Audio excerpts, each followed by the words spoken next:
luces, cámara, acción. Buenas noches, damas y caballeros.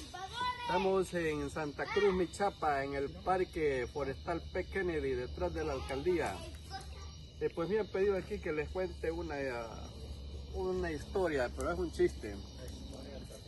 Dicen que había, bueno, en un cruz calle, vamos a decir que allá por el escalón había un tipo en un semáforo así, pero así con un plante bien como de clase media, clase alta, va, pero bien vestido, bien presentable, va.